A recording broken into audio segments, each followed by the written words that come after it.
Hello everyone, welcome back to Swadhyay classes. I hope you all are good. So कैसे हो आप सभी लोग? देखिए, मैं तो काफ़ी बढ़िया और आप सब भी बढ़िया ही होंगे। पिछली क्लास के अंदर हमने 2020 के बायोलॉजी के पास्ट ईयर क्वेश्चंस करे थे। इस बार भी हम 2020 के ही पास्ट ईयर क्वेश्चंस करने जा रहे हैं, बट इसमें थोड़ा चेंज है। हमने जो क्वेश्चंस करे थे बेसिकली वो सीबीएसई के द्वारा बोर्ड के अंदर पब्लिश हुए क्वेश्चंस थे, लेकिन यहाँ जो हम क्वेश्चंस करने जा रहे हैं ये सीबीएसई के द्वारा पब्लिश तो नहीं हुए थे, बट सीबीएसई के पास एक क्वेश्चंस पहुँचे थे। अब इसका क्या मतलब हुआ?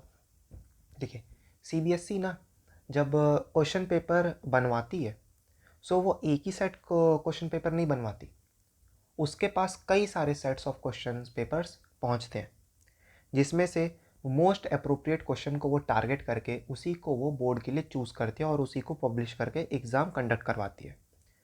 बट बाकी जो क्वेश्चन पेपर उसके पास रह जाते हैं, आज जो मैं डिस्कस करने जा रहा हूँ क्वेश्चन पेपर बायोलॉजी के क्वेश्चंस, वो उन्हीं क्वेश्चन पेपर में से हैं।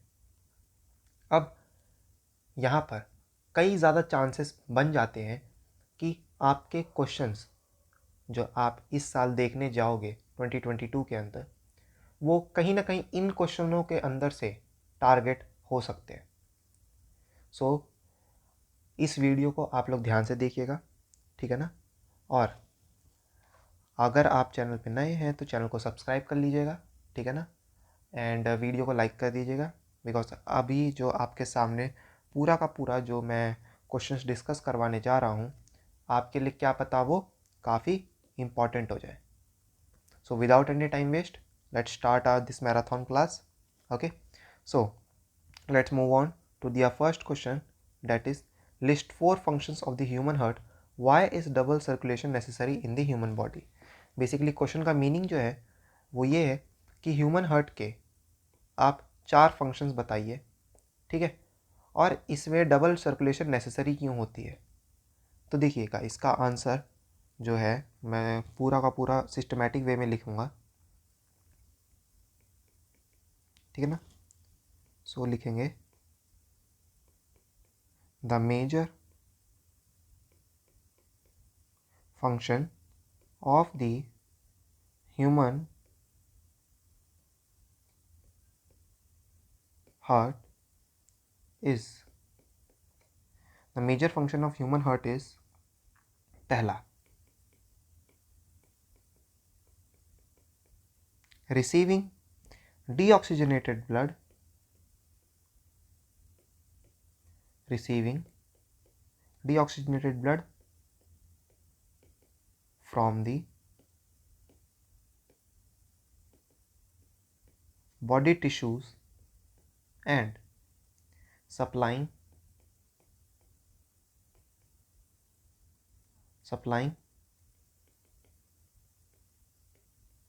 oxygenated blood. Okay, second use is pump or supply blood to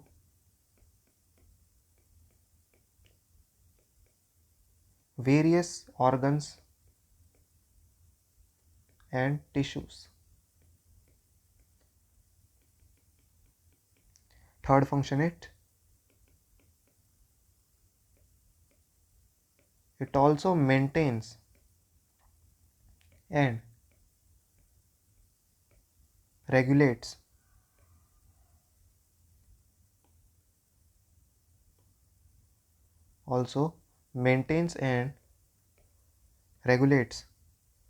the blood pressure level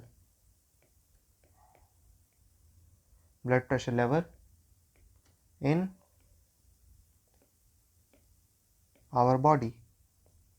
And fourth function is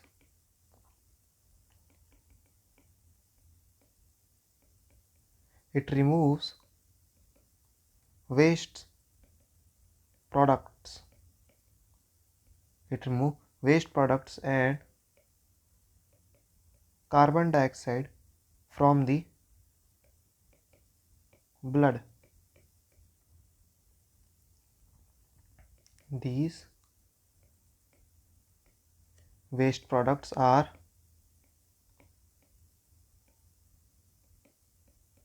further eliminated by the human body. Okay, so अब इस question का जो second सवाल था उसकी तरफ बढ़ते हैं हम, और वो सेकंड सवाल कह रहा है कि why is double circulation necessary in the human body. अभी डबल सर्कुलेशन बॉडी के अंदर नेसेसरी क्यों है? तो देखिएगा, इसका जवाब भी मैं आपको इसी के अंदर देता हूँ। मैं ज़रा दूसरे पेन से लिख लेता हूँ। तो यहाँ पर देखिए, मैंने सेकंड पेन चूज़ कर लिया है। सो डबल सर्कुलेशन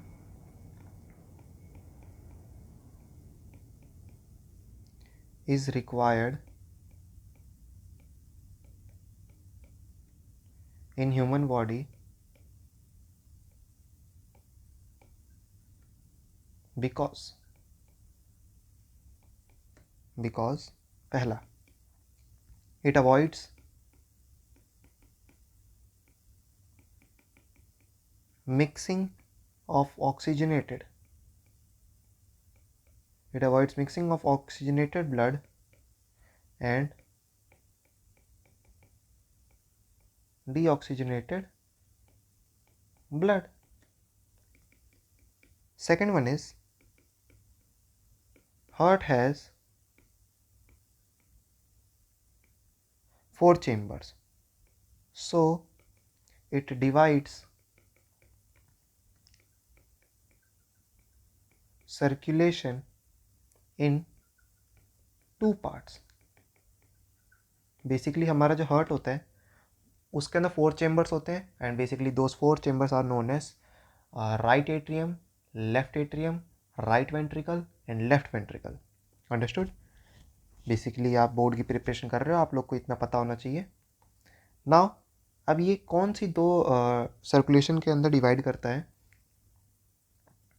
2 पार्ट्स के अंदर। सो यहाँ पर पहला पार्ट अगर हम जाने तो उसका नाम होता है पल्मोनरी सर्कुलेशन, और दूसरा पार्ट जो डिवाइड होता है उसको कहते हैं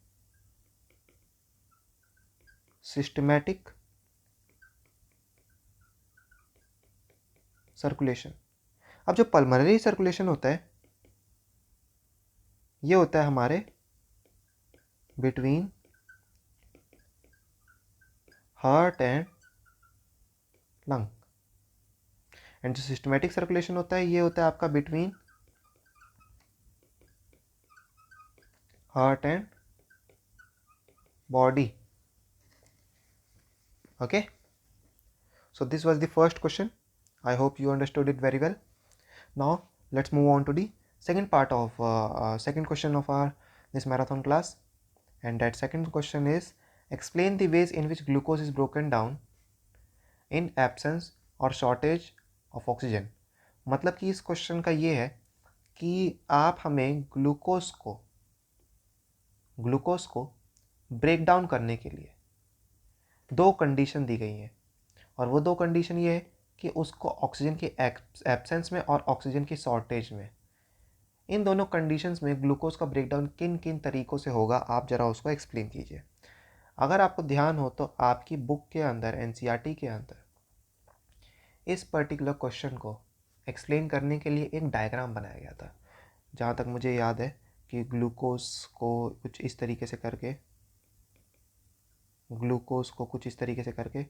उसका कुछ इस तरीके से ऐसे कुछ का डायग्राम था, ठीक है ना, जिसके अंदर absence, presence and in absence, shortage and in presence of oxygen करके तीनों के तीनों आपको वो कराए गए थे।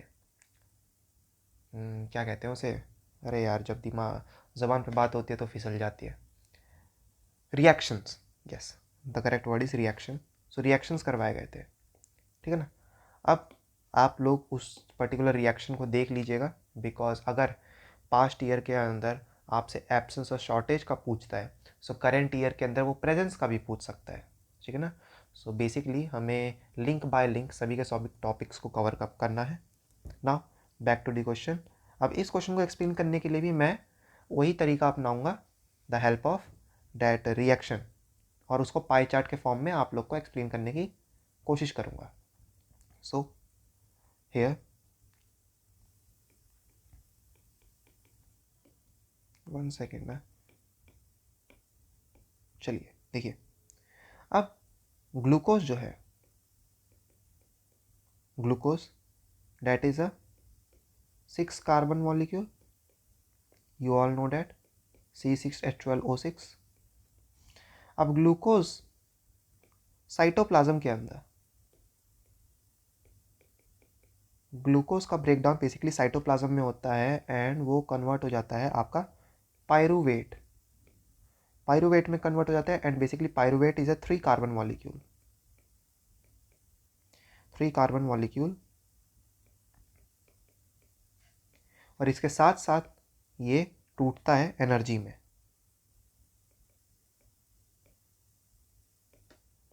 अब पायरूवेट की दो कंडीशंस बैठती है,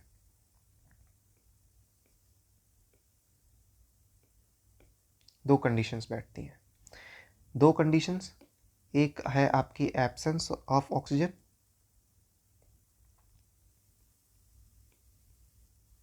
एब्सेंस ऑफ ऑक्सीजन, एक है आपकी सॉरी लैक ऑफ ऑक्सीजन, मैंने प्रेजेंस लिख दिया but lack of oxygen, lack of oxygen. अब एब्सेंस ऑफ ऑक्सीजन बेसिकली जब यूज़ होता है तो ये यूज़ होता है आपके ईस्ट में, आपके बुक में भी इसी को यूज़, इसी पर्टिकुलर ऑर्गेनिज्म को यूज़ करके बताया गया है, मैं भी इसी को यूज़ कर रहा हूँ। और लैक ऑफ ऑक्सीजन का जो आपका लोकेशन है वो बताया गया है हमारे बॉडी के अंदर, हमारी मसल सेल के अंदर, इन आर मसल सेल। आप ध्यान से देखिएगा यहाँ पे, तो आपको भी पेपर के अंदर कुछ इसी तरीके से फ्लो चार्ट के अंदर अपने आंसर को एक्सप्लेन करना है, बिकॉज टीचर लोग को वहाँ पर, अगर मैं आप लोग को क्लियर कट में बात बताऊँ, सो वहाँ पर ना आपका आंसर काफ़ी ज़्यादा ना इम्प्रेसिव होना चाहिए। इम्प्रेसिव कब होगा? जब आपका प्रेजेंटेशन इम्प्रेसिव होगा। प्रेजेंटेशन इम्प्रेसिव नहीं होगा ना, तो आप वहाँ पर भले ही कितना ही अच्छा आप आंसर लिख लीजिए, लेकिन अगर वो उसका प्रेजेंटेशन अच्छा नहीं है देन उसका कोई फ़ायदा नहीं है। सो देखिए आपका आंसर, देखिए इस सिस्टमेटिक फॉर्म में, इस फ्लो चार्ट के फॉर्म में आप अगर प्रेजेंट करेंगे, सो टीचर को भी देखने में अच्छा लगेगा, उसको सारी बातें समझ आएंगी एंड वो आपको फुल ऑन फुल मार्क्स देगा। सो यहाँ पर देखिएगा, एब्सेंस ऑफ ऑक्सीजन के अंदर जो आपका प्रोसेस होता है, वो जो ब्रेकडाउन होता है वो होता है इथेनॉल प्लस में कार्बन डाइऑक्साइड प्लस में एनर्जी। अब इथेनॉल जो होता है बच्चे, वो होता है 2 कार्बन मॉलिक्यूल, 2 कार्बन मॉलिक्यूल, ठीक है ना। मीथेनॉल, इथेनॉल, प्रोपेनॉल, ब्यूटेनॉल, इस तरीके से आपके अल्कोहल के कई सारे टाइप्स होते हैं, ठीक है ना। अब उसी में से इथेनॉल जो होता है वो 2 कार्बन मॉलिक्यूल होता है। नाउ जब आपका ऑक्सीजन की लैक होती है, कमी होती है, उस केस में क्या क्या होता है? सो हमारे बॉडी के अंदर लैक्टिक एसिड, लैक्टिक एसिड का फॉर्मेशन होता है। लैक्टिक एसिड के फॉर्मेशन के साथ साथ होता है एनर्जी रिलीज होती है। लैक्टिक एसिड जो होता है ये होता है 3 कार्बन मॉलिक्यूल, 3 कार्बन मॉलिक्यूल। अब ध्यान से देखिएगा, यहाँ पे एक बहुत ही इंपॉर्टेंट बात है, और ये इंपॉर्टेंट बात को इस तरीके से लिख रहा हूँ मैं यहाँ पे, नोट। दोनों ही केस में जो एनर्जी रिलीज होती है वो काफ़ी ज़्यादा कम होती है। So energy release during both these conditions is very low. Okay, so this is how we will explain question number 2, ठीक है ना। if you want to take a screenshot then take it now. Let's move on to the next question. That is question number 3। But यहाँ पर देखिए थोड़ा सा यहाँ printing error हो गया यहाँ पे, सो इसीलिए क्वेश्चन नंबर 3 की जगह क्वेश्चन नंबर 4 आ गया है। What is the tabular form 3 distinguish feature between cerebrum and cerebellum. जहाँ तक मुझे याद है कि ये पर्टिकुलर टॉपिक जो है, ये पर्टिकुलर जो क्वेश्चन जो है, ये सेकेंड टर्म के अंदर नहीं है, ठीक है ना। सो इस क्वेश्चन को हम स्किप कर देते हैं, अंडरस्टूड। सो इसको स्किप करने के बाद सीधा हम नेक्स्ट क्वेश्चन पे चल लेते हैं। सो फिफ्थ क्वेश्चन हमारा जो है वो है Mendel in one of his experiments with pea plants crossed a variety of pea plants having a round seeds with a one having wrinkled seeds. State Mendel's observation giving reasons of F1 and F2 progeny of this cross. Also list any two contrasting character other than round seeds of pea plants than Mendel used in his experiment. इतने बड़े question को देख के कई सारे बच्चे डर जाते हैं, ठीक है ना। हाय ये क्या पूछ लिया है। बट जितना बड़ा मैं आपको बता दूँ, रियलिटी बता दूँ, आपके पेपर में जितना ही क्वेश्चन की लेंथ बड़ी होती है उतना ही वो क्वेश्चन की लैंग्वेज सिंपल होती है, उतना ही उस क्वेश्चन को समझना आसान होता है। देखिए यहाँ पे इस क्वेश्चन के अंदर बेसिकली ये पूछ रहा है कि जो मेंडल है उन्होंने अपने एक एक्सपेरिमेंट में, पी प्लांट के एक्सपेरिमेंट में कई सारे वैरायटी ऑफ पी प्लांट को क्रॉस करा था। उसमें से राउंड सीड्स वाले को रिंकल्ड सीड वाले से क्रॉस करा था। अब आप मेंडल की उस ऑब्जर्वेशन की जो उन्होंने दो पर्टिकुलर प्रोजेनी का जो उनका रिज़ल्ट आया था, ऑब्जर्वेशंस आई थी F1 एंड F2 जनरेशन्स, उनके ऊपर आप अपनी रीज़न दीजिए, ठीक है ना।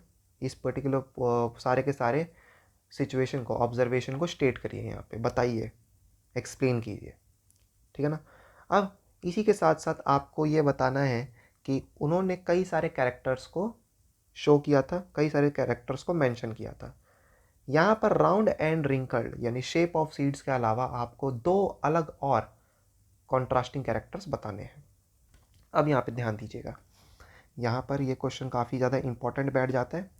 सो यहाँ पर फोकस आपका यहीं पर होना चाहिए, ठीक है ना। सो यहाँ पर ध्यान दीजिए। अब मेंडल चोज पी प्लांट। अब पी प्लांट के अंदर उन्होंने यहाँ पर राउंड एंड रिंकल सीड्स को क्रॉस किया। अब round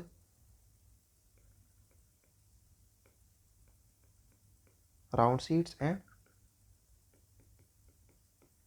wrinkled seeds. Round seeds basically dominant character इसको डोमिनेंट ले लेते हैं। सो इसको हम मार्क कर लेते हैं यहाँ पे डोमिनेंट।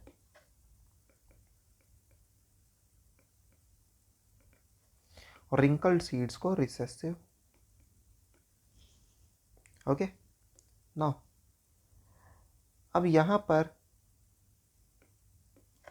राउंड सीड्स को हम ले लेते हैं कैपिटल आर। रिंकल्ड सीड्स को ले लेते हैं स्मॉल आर। ठीक है। अब ये तो थी पेरेंट जनरेशन, ठीक है ना। This one is parent generation. Parent generation जब आपस में क्रॉस करेगी तो यहाँ पर देखिए क्या रिजल्ट आएगा। Capital R with small R, capital R with small R, capital R with small R, capital R with small R. So basically चार रिजल्ट्स आएंगे, capital R small R, capital R small R, capital R small R, capital R small R. ये जो particular generation आई है ये है F1 generation which is also known as first filial generation. Now first filial generations में से किसी भी दो पर्टिकुलर ऑर्गेनिजम्स को पिकअप करके हम नेक्स्ट जनरेशन की क्रॉसिंग करवाएंगे। So let's take capital R small R, capital R small R. Now ये हैं आपके F1 जनरेशन के अंदर के दो पेरेंट्स। अब इनमें से क्रॉसिंग करा लेते हैं हम। सो कैपिटल आर इस तरीके से,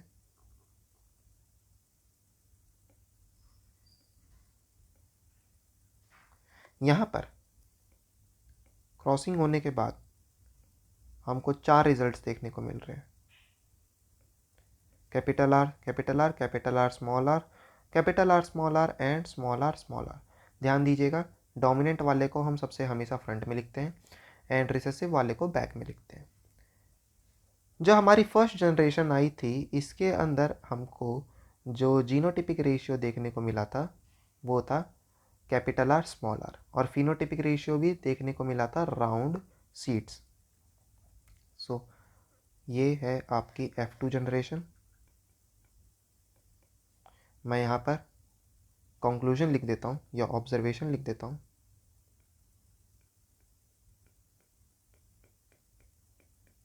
ऑब्जर्वेशन इन F1 जनरेशन, F1 जनरेशन के अंदर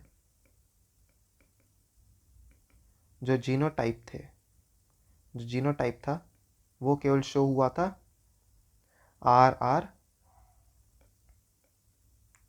शो हुआ था, ठीक है, R R R R R R और आर आर। एंड जो फिनोटाइप था, phenotype was shown round seeds. चारों में राउंड सीड्स है because round is dominant, therefore चारों कंडीशंस के अंदर जो कैरेक्टर शो होगा वो राउंड ही होगा। नाउ बात करी जाए अगर F2 की, इन F2 जनरेशन, F2 जनरेशन के अंदर जो जीनोटिपिक रेशियो आया है, जीनोटाइप आया, वो आया capital R capital R capital R small R small R small R. So ये जो रेशियो आया यहाँ पर वो आया 1:2:1, ठीक है ना। यहाँ पर तो सारे कंडीशंस में जो रेशियो था वो 1 ही था, ठीक है ना, इसलिए मैंने उसको वहाँ लिखा नहीं। फिनोटाइप राउंड सीड्स थे इसीलिए मैंने चारों के लिए एक ही लिख दिया। बट यहाँ पर जो आपका फिनोटाइप आया है,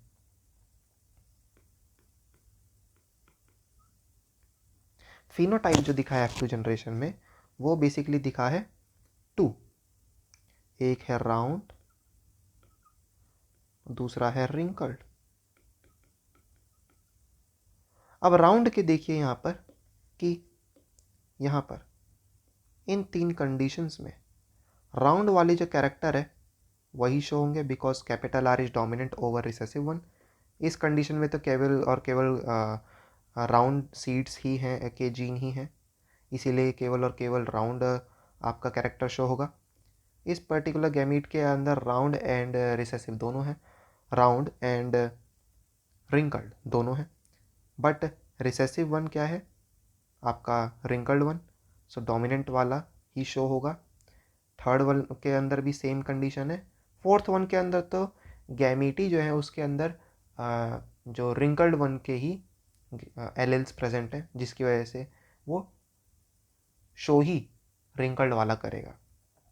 इसीलिए यहाँ पर आपके जो फिनोटाइप हैं वो दो शो, फिनोटाइप का जो रेशियो बनेगा वो बनेगा 3:1, क्योंकि राउंड वाले जो हैं वो 3 जगह शो हो रहे हैं, रिंकल्ड वाला केवल एक ही जगह शो हो रहा है। I hope you all understood the basic of this question. Okay, so this was how you should have attempt this question till here, यहाँ तक। अब इस क्वेश्चन में आगे वो आपसे पूछ रहे हैं कि कोई दो राउंड सीड्स और रिंकल्ड सीड्स के अलावा कोई और 2 एक्स्ट्रा कॉन्ट्रास्टिंग कैरेक्टर बताइए। सो ये कसर भी हम पूरी कर देते हैं यहाँ पर। सो लिखेंगे the 2 more contrasting character are, पहला था आपका कलर ऑफ पी, ठीक है ना। सो बेसिकली 2 कलर थे, येलो, ग्रीन, ठीक है ना। एंड सेकंड जो पर्टिकुलर आपका कॉन्ट्रास्टिंग कैरेक्टर था वो था colour of flower. Colour of flower जिसमें था, एक था आपका वाइट, दूसरा था आपका पर्पल। ओके, सो ये दो मोर कैरेक्टर्स थे, कॉन्ट्रास्टिंग कैरेक्टर्स, जो कि पी प्लांट के अंदर देखे थे हमने। Now let's get back, let's attempt more questions. So यहाँ पर आपका जो नेक्स्ट क्वेश्चन है वो कह रहा है, why are forest considered biodiversity hotspots, suggest 4 approaches towards the conservation of forests.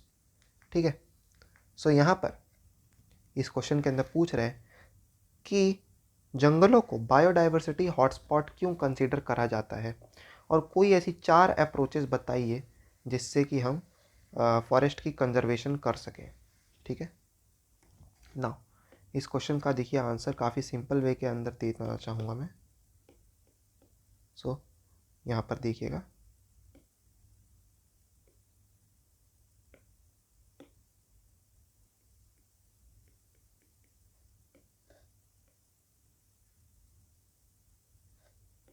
देखिएगा यहाँ पे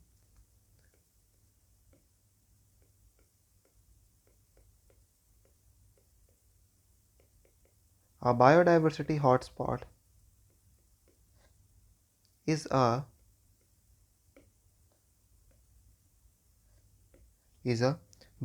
biogeographic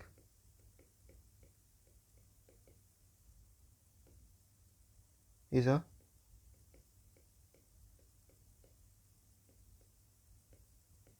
biogeographic region with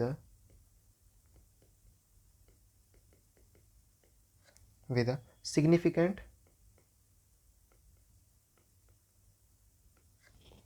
reservoir of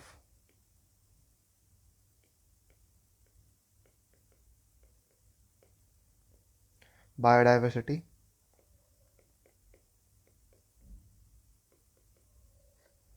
that is under potential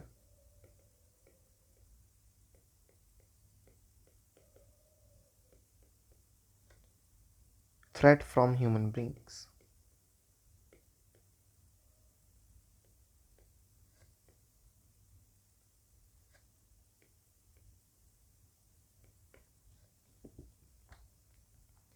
Forests serves as the reservoir of biodiversity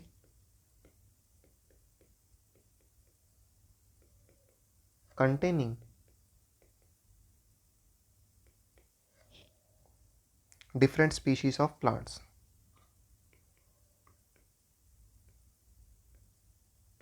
Different species of plants,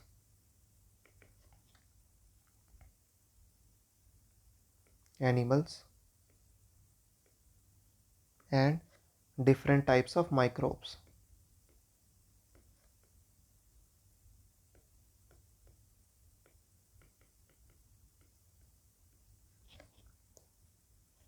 okay, ये reason था कि इसीलिए forests को biodiversity hotspots माना जाता है।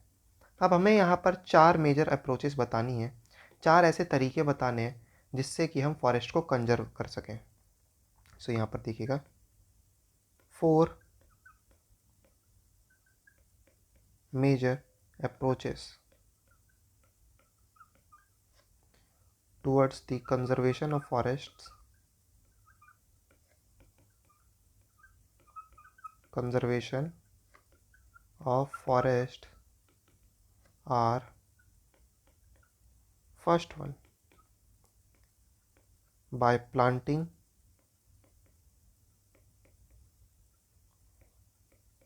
more and more trees.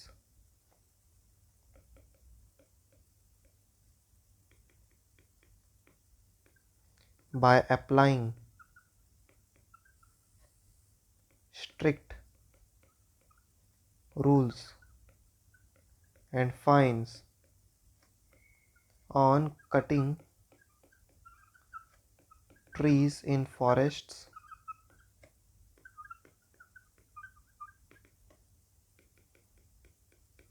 Third,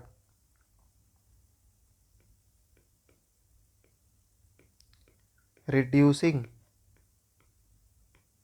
the rate of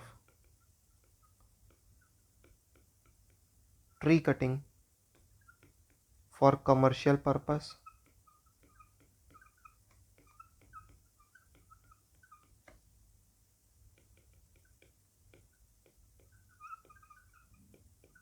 Recycling the paper products to reduce the consumption of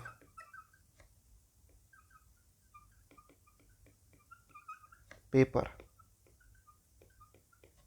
okay, so इस तरीके से हम यहाँ पर फॉरेस्ट्स को कंजर्व कर सकते हैं और अपने नेचर के अंदर अपने फॉरेस्ट्स को बायोडाइवर्सिटी हॉटस्पॉट बनने से बचा सकते हैं. बिकॉज जो बायोडाइवर्सिटी हॉटस्पॉट होते हैं बेसिकली उन एरियाज़ को बनाया जाता है जो कि ह्यूमन बींग्स के थ्रेट के अंडर आ जाती हैं. मतलब कि ऐसी जगहों को बनाया जाता है जिनसे इंसानों को काफ़ी भारी नुकसान पहुंच सकता है. इंसानों की वजह से हमारे नेचर को सबसे बड़ा नुकसान पहुंच रहा है. ठीक है ना. इसीलिए इस क्वेश्चन का आपके देखिए पेपर के अंदर आपको दिया गया है. Now let's come to the next question. And next question is what is reproduction, list it 2 ways. ठीक है, रिप्रोडक्शन क्या है और इसके 2 तरीके बताइए. How are the modes of reproduction different in unicellular and multicellular organism. ध्यान दीजिएगा, ये क्वेश्चन काफ़ी इजी है. सो देखिए यहाँ पे. सो यहाँ पर सबसे पहला आंसर रिप्रोडक्शन क्या होता है. सो reproduction is a mode by which organisms produce their offsprings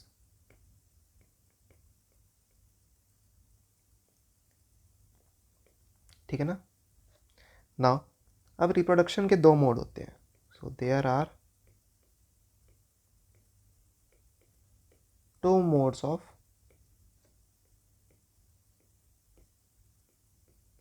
reproduction. So यहाँ पर मैं दिखा देता हूँ. रिप्रोडक्शन के 2 मोड्स होते हैं. सो रिप्रोडक्शन के जो ये 2 मोड्स हैं those are known as asexual. Next one is sexual. Asexual के अंदर हम देखेंगे. सो बेसिकली ये क्या होता है. The mode in which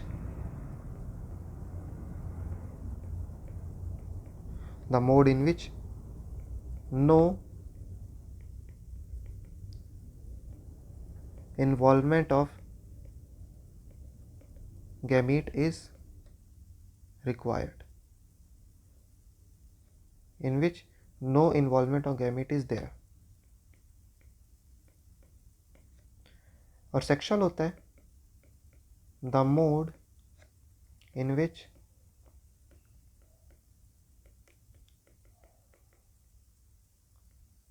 involvement of gamete is there. और बेसिकली उन गैमीट्स को कहते हैं जर्म सेल्स. और जर्म सेल्स बेसिकली कौन से होते हैं. तो स्पर्म एंड ओवम. ठीक है. सो ये था आपका ए पार्ट का answer. Now let's answer the B part. And B part is how are the modes of reproduction different in unicellular and multicellular organism. कि यूनिसेलुलर और मल्टीसेलुलर ऑर्गेनिजम्स के बीच रिप्रोडक्शन के जो मोड्स हैं वो कैसे डिफरेंट है. सो इसका देखिए चंद लाइनों में आंसर है. So unicellular organisms unicellular organisms mostly follow asexual mode of reproduction. Asexual mode of reproduction. और asexual में भी कौन सा फॉलो करते हैं? सो दे फॉलो लाइक फिजन. ये फिजन को फॉलो करते हैं ज़्यादातर, ठीक है ना. एंड फिजन भी आपके दो टाइप्स के होते हैं, binary fission and multiple fission. I hope you all know that. जबकि वाइल मल्टीसेलुलर ऑर्गेनिजम्स फॉलो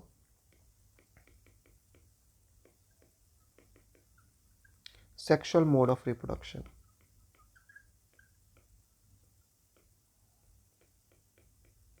जो आपके मल्टीसेलुलर ऑर्गेनिजम्स होते हैं जिनके बॉडी में मोर देन 2 सेल्स होते हैं, वो ज़्यादातर sexual mode of reproduction follow करते हैं. अब सेक्सुअल मोड ऑफ रिप्रोडक्शन के अलावा वो ए सेक्सुअल मोड ऑफ रिप्रोडक्शन भी फॉलो करते हैं, जिसके अंदर आपके फ्रेगमेंटेशन, रीजनरेशन एंड बडिंग भी आ जाता है, ठीक है ना. बट यहाँ पर आपके क्वेश्चन का जो मेन सेंस है वो ये कह रहा है कि यूनिसेलुलर और मल्टीसेलुलर ऑर्गेनिजम्स के बीच में मेजरली कौन कौन से मोड ऑफ रिप्रोडक्शन फॉलो होते हैं. सो यूनिसेलुलर के अंदर majorly asexual mode of reproduction in which binary fission और multiple fission, and sexual reproduction जो होता है वो मल्टीसेलुलर ऑर्गेनिजम्स के बीच में फॉलो होता है, ठीक है ना. Now next our question is what are sexually transmitted disease, ठीक है ना. List 2 viral and 2 bacterial STDs. What is contraception? List 3 reason for adopting contraceptive methods. Okay, काफ़ी लॉजिकल क्वेश्चन है, सो इसके ऊपर हम ध्यान देंगे. सो देखिएगा.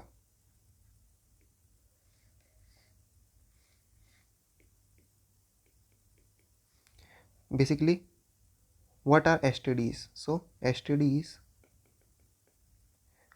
are the diseases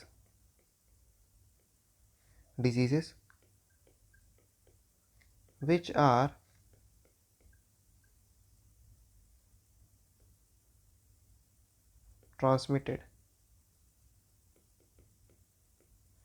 transmitted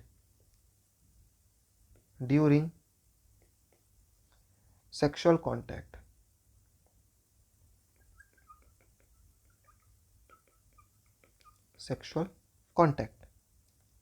अब ये सेक्सुअल कांटेक्ट के दौरान जो हमारे बॉडी से एक पर्सन से दूसरे पर्सन में जो डिजीज़ ट्रांसफ़र होती है उन्हें कहते हैं एसटीडीज़. और इसकी फुल फॉर्म जो होती है वो होती है सेक्सुअली ट्रांसमिटेड डिजीजेस, ठीक है. अब they can pass from person to person in blood, semen or vaginal and other body fluid, ठीक है ना. अब ये जो आपके सेक्सुअली ट्रांसमिटेड डिजीज़ है ये एक बॉडी से दूसरे बॉडी में आपके चाहे तो ब्लड से ट्रांसफ़र हो सकती है, सीमेन से ट्रांसफ़र हो सकती है, या वजाइनल या कोई दूसरे बॉडी फ्लूइड के थ्रू ट्रांसफ़र हो सकती है, ठीक है ना. अब यहाँ पर आपसे क्वेश्चन पूछता है कि 2 वायरल और 2 बैक्टीरियल डिजीज़ के नाम बता दीजिए जो कि सेक्सुअली ट्रांसमिट होती हैं. सो यहाँ पर वायरल एसटीडी जो कि जिसके 2 नाम लिख रहा हूँ मैं, एक है जिसमें से herpes and second one is HIV. HIV की जो फुल फॉर्म होती है that is human immunodeficiency virus, okay. And जो बैक्टीरियल एसटीडीज़ हैं those are known as chlamydia and syphilis. Chlamydia and syphilis. Now, B part of the question says that what is contraception? List 3 reasons for adopting contraceptive methods. कि contraception क्या होता है और contraception method अपनाने के 3 तरीके बताइए। ठीक है, सो बहुत ही इजी क्वेश्चन है। यहाँ पर बी पार्ट का आंसर है कि contraception is a method. Contraception is a method which is used to prevent pregnancy. Okay, there are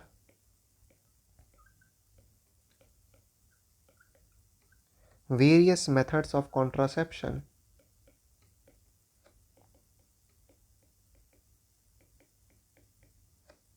like पहला है barrier, second one is chemical, third one is copper T and fourth one is surgical. Okay, अब contraceptive methods अपनाने के reasons क्या है? So let's talk about the reasons. So लिखेंगे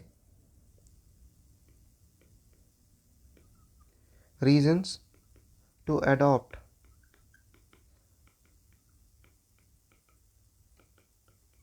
contraceptive methods. पहला,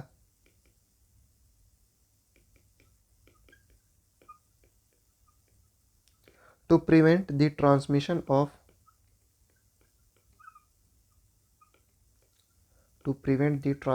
of STDs.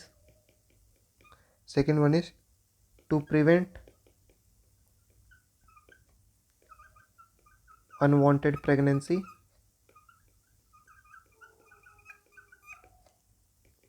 And third is to have a safe and sound conception. Okay, now let's talk about question number 9. And question number 9 is saying, in the experiment of temporary mount of leaf peel to observe stomata, we use 2 liquids other than water.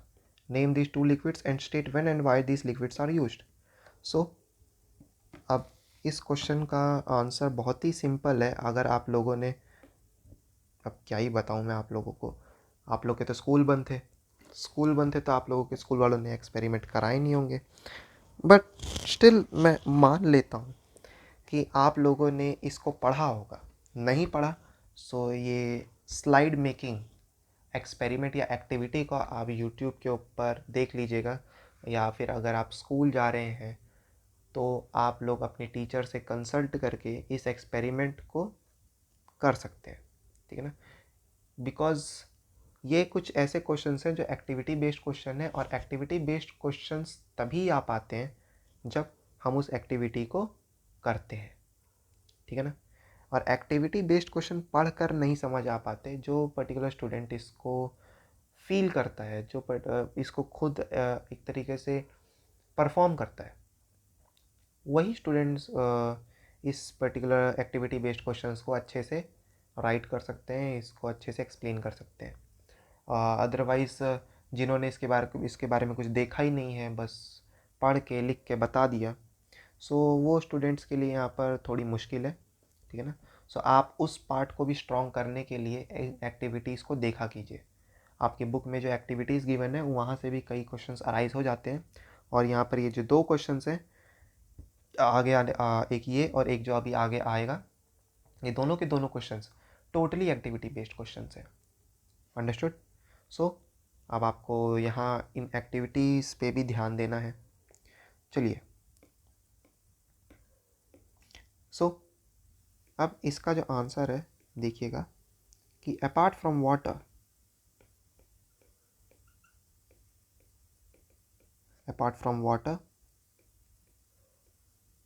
we use two liquids.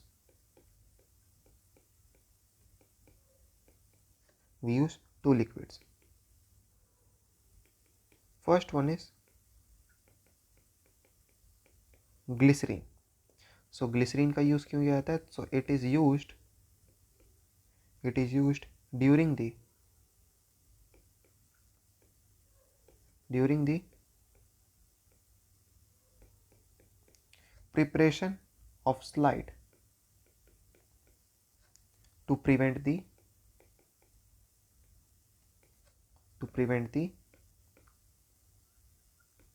drying of specimen. ठीक है, glycerine का basically use इसलिए होता है ताकि जो हम slide बना रहे हैं उसके अंदर हमने जो पार्टिकल डाला है जिसको हम माइक्रोस्कोप के अंदर एग्जामिन करने जा रहे हैं वो सूख ना जाए, क्योंकि ड्राई अप हो जाएगा ना। सो जब मिरर के अंदर से लाइट का रिफ्लेक्शन उस लाइट के ऊपर पड़ेगा तो वो क्लियर नहीं दिखेगा, डल दिखेगा, ठीक है ना।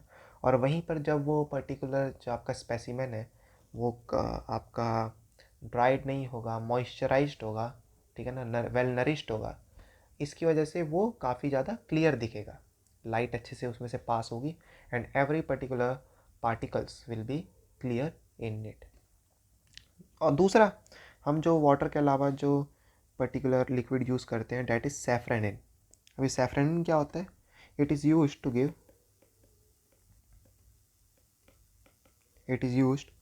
Give a stain to the specimen so that we can clearly observe the constituent particles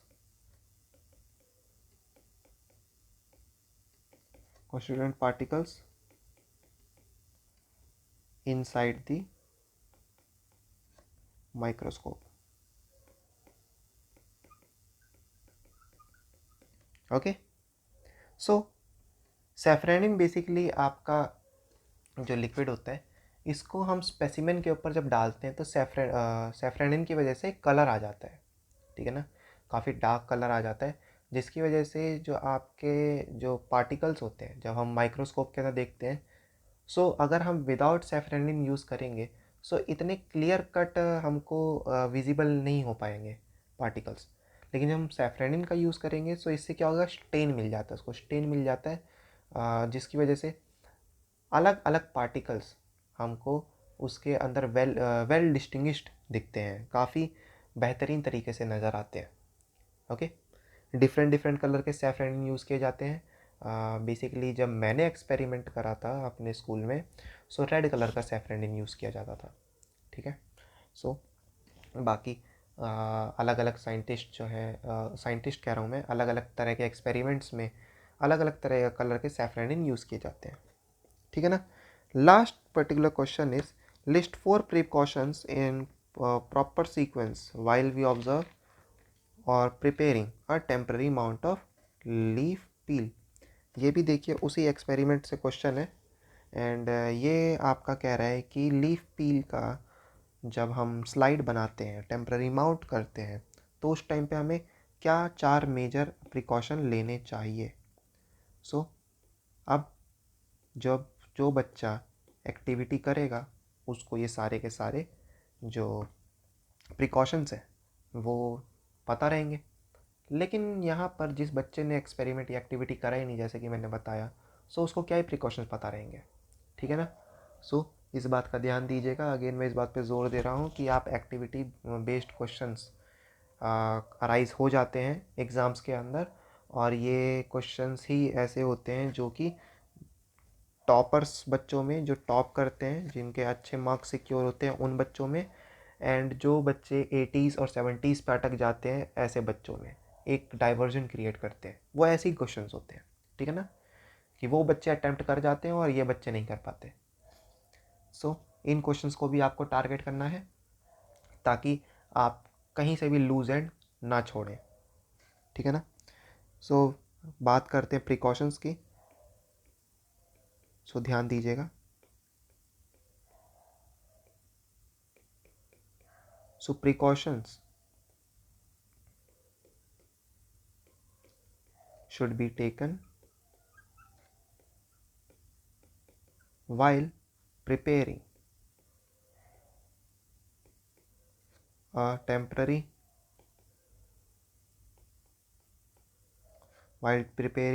temporary mount of a leaf peel are. पहला precaution, the leaf peel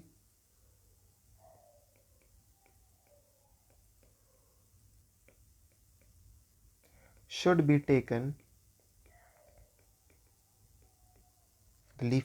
taken from fresh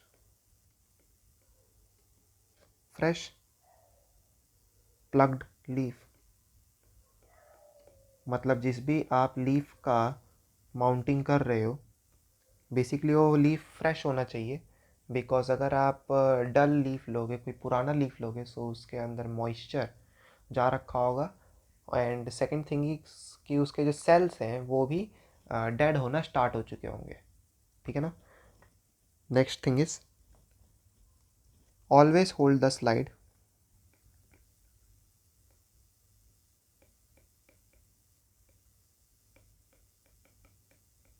from its edges to avoid dirtness। अब basically जो slide है उसको हमें उसके as से hold करना चाहिए, एज से पकड़ना चाहिए। बिकॉज अगर आप उसको पर्टिकुलर स्लाइड्स को कहीं से भी पकड़ लोगे तो क्या होगा कि आपके फिंगरप्रिंट्स उसके ऊपर लग जाएंगे, जिसकी वजह से आप जब स्लाइड देखने जाओगे तो आप गलती से स्लाइड छोड़ के अपने फिंगरप्रिंट्स देखने लगोगे, ठीक है ना, डर्ट पार्टिकल्स को देखने लगोगे, ठीक। सो आपकी जो ऑब्जर्वेशन है वो काफ़ी ज़्यादा गलत आएगी। इसीलिए आप जब स्लाइड को होल्ड करें तो उसको एज से पकड़ के रखें ना, कॉर्नर से पकड़ के रखें, कुछ इस वाले पार्ट से, ठीक है ना, एज वाले पार्ट से, नॉट फ्रॉम दिस एरिया। अब ठीक है, आई होप आप लोग समझ गए होंगे कि मैं क्या कहना चाह रहा हूँ। Now third precaution is the peel should be mounted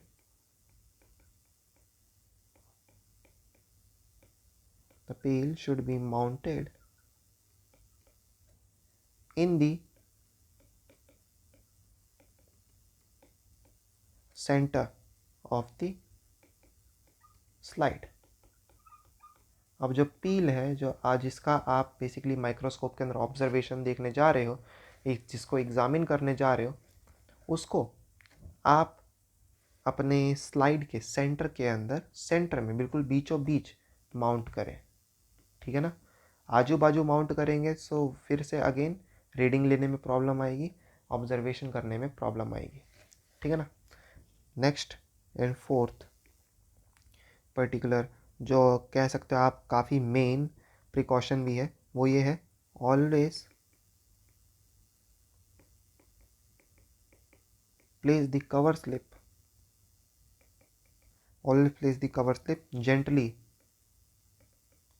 gently to avoid the entry of air bubbles।